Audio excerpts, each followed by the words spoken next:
Hey everyone, and welcome to today's video on how to handle being micromanaged.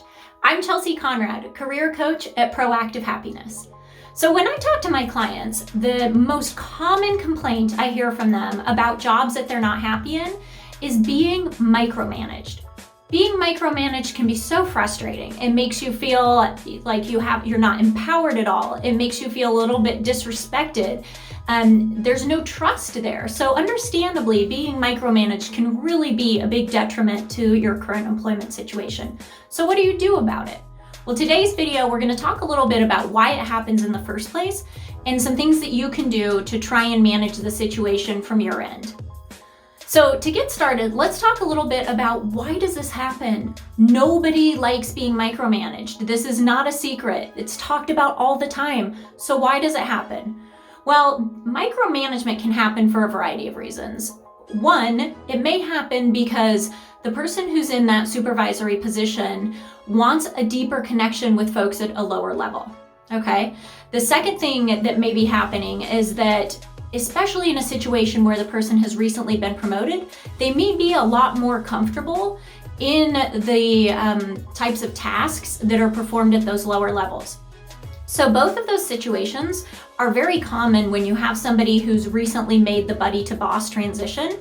So they're not quite sure how to navigate that territory, and it comes more naturally for them to want to be more heavily involved in those details. And in theory, that's something that over time should kind of work itself out. If that's not the case, there's also the element of fear. And when I talk about the element of fear as it relates to micromanaging, as a manager, there is sometimes the element of fear that the team is going to do something that makes you look bad, that's going to reflect poorly on you. And then there's also the fear of losing control, right? As a manager, you feel like you need to be able to control every element of the process, and sometimes it goes a little bit overboard. So those are the reasons, the primary reasons of why micromanaging even happens in the first place. Okay, so now that we know why it happens, let's talk about what you can do.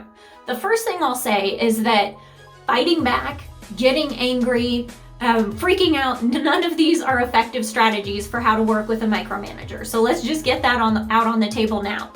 The next thing I'd like to say is take a hard look at whether you are truly being micromanaged or not. If you're in a situation where you're new to a team, new to a job, or even your manager is new to their role, it may not really be micromanagement, because what'll happen a lot of times when a manager is coming into a new situation, or when you're new to the situation, that manager really needs to assess your capabilities and your skills to see if, how much supervision you need, how much leeway they can give you.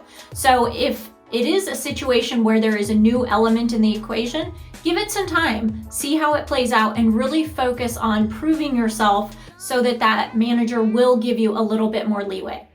So if you are in a situation where, you've been in this role for a while, the manager should know your capabilities, and you still feel like you're being micromanaged, let's talk about some techniques that you can use to manage that.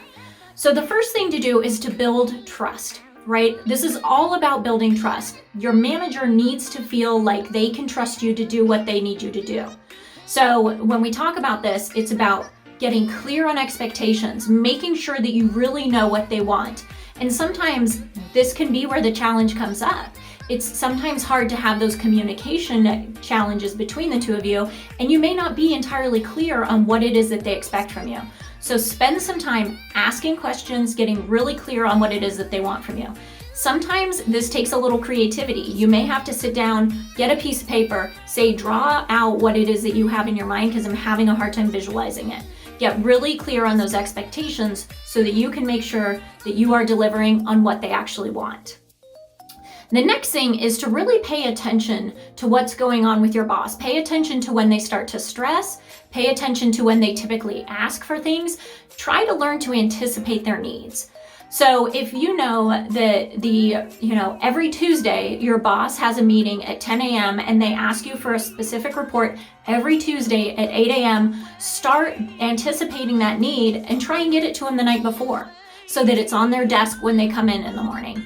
Those are the kinds of things that are going to help them feel more comfortable, that you know what you're doing, that you understand the flow of the group, of the way things need to be working.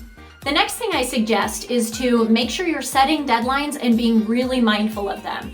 If you think you may miss a deadline, or even if you're going to come really close, right up to the wire on that deadline, make sure you communicate that to your boss. Okay? Nobody likes surprises. So do not let your work be the surprise for your boss that day. Really make sure that you're keeping those lines of communication open. It's a great way to establish that trust. They're going to start to realize, I don't need to check in with you every 5 minutes. You will start to let me know when things are going to fall behind. This is a great way to work on building that foundation of trust.